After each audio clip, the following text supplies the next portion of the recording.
اللہ اس بات سے آر نہیں کرتا کہ مچھر یا اس سے بڑھ کر کسی چیز مثلا مکھی مکڑی وغیرہ کی مثال بیان فرمائے۔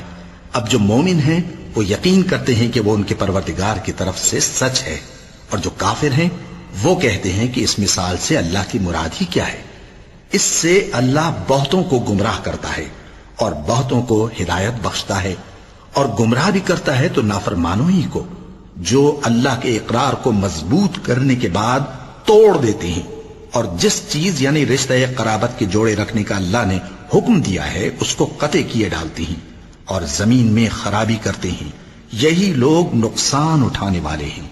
کافرو، تم اللہ سے کیوں کر منکر ہو سکتے ہو؟ جس حال میں کہ تم بے جان تھے تو اس نے تم کو جان بخشی، پھر وہی تم کو مارتا ہے، پھر وہی تم کو زندہ کرے گا، پھر تم اسی کی طرف لوٹائے جاؤ گے۔ وہی تو ہے جس نے سب چیزیں جو زمین میں ہیں تمہارے لیے پیدا کی، پھر آسمانوں کی طرف متوجہ ہوا تو ان کو ٹھیک ٹھیک 7 آسمان بنا دیا، اور وہ ہر چیز سے خبردار ہے۔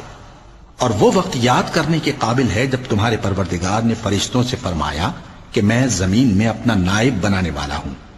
انہوں نے کہا، کیا تو اس میں ایسے شخص کو نائب بنانا چاہتا ہے جو خرابیاں کرے اور کچھ تو خون کرتا پھرے؟